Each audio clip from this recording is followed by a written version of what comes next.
Hi, it's Grandpa Bill again. I've titled this video Arizona or Bust.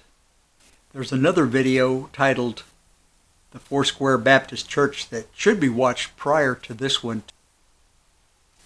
While it was all happening, I couldn't understand why we had to go for that long ride on a Greyhound bus. In fact, it was years later that I finally put all of the pieces together. You see, Dad had deserted his family and moved to Arizona to work in the copper mines. Mama told me that we were going to be with my dad, and there was no other explanation.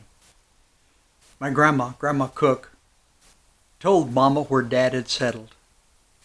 Grandma also bought Mama a ticket to Superior, Arizona, where Dad was. Mama only had the ticket and not a dime to her name. So Mama, with a babe in her arms and a 2-year-old boy in tow, took that trip on faith alone. Proverbs 31:25 through 30 says this: "She is clothed with strength and dignity. She can laugh at the days to come. She speaks with wisdom, and faithful instruction is on her tongue. She watches over the affairs of her household and does not eat the bread of idleness. Her children arise and call her blessed." Many women do noble things, but you surpass them all.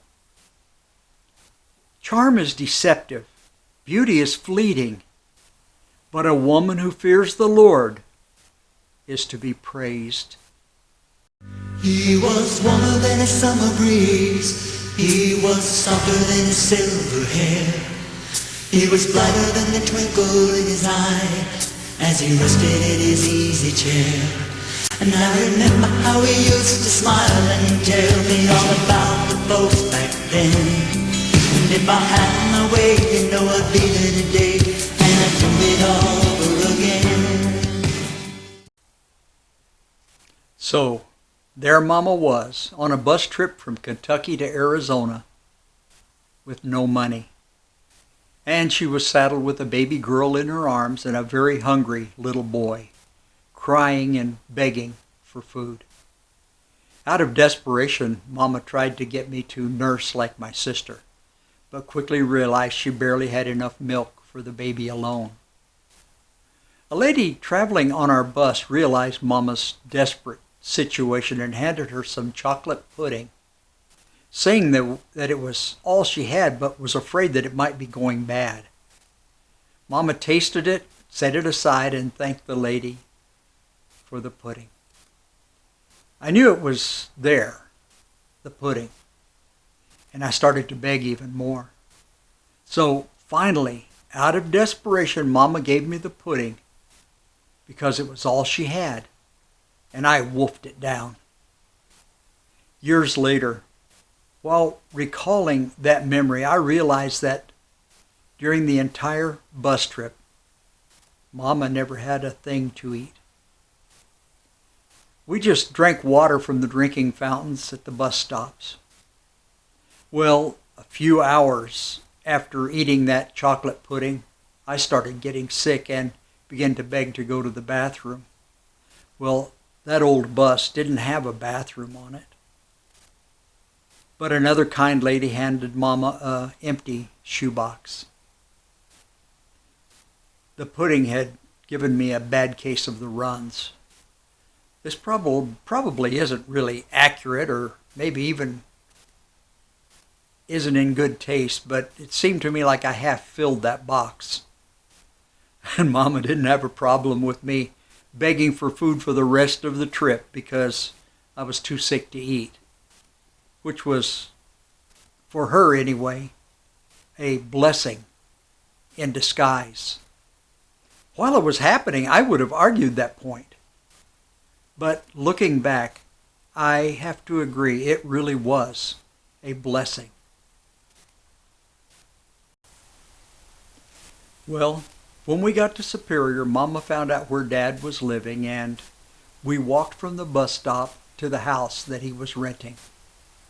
When we arrived, Mama met the lady that Dad was living with.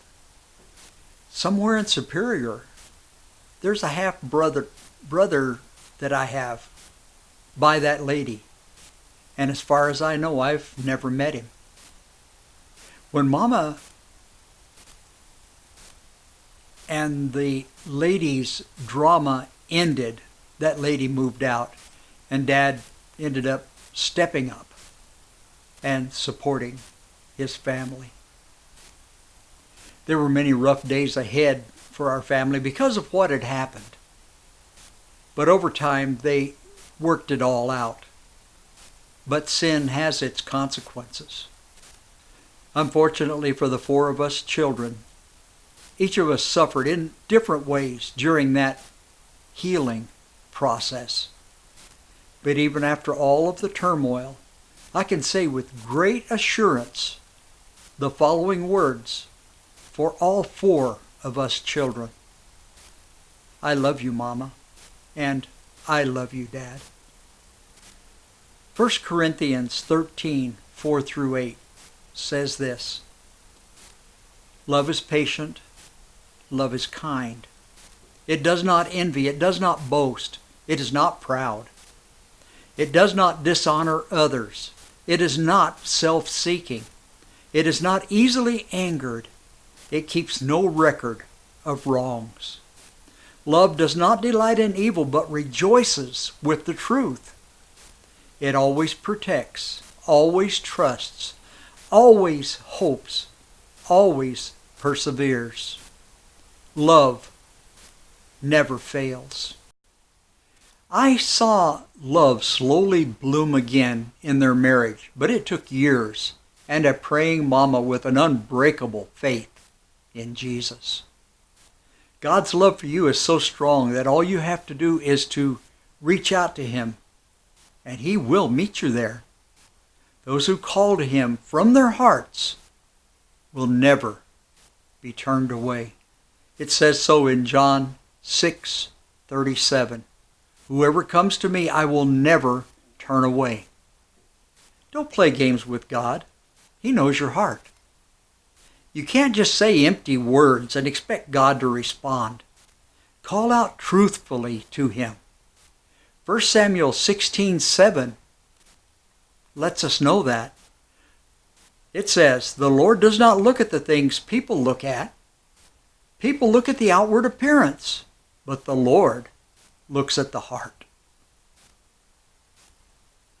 The ABCs of salvation are in the description box below, as well as an example of a prayer you can pray to ask Jesus into your heart. Have a blessed day.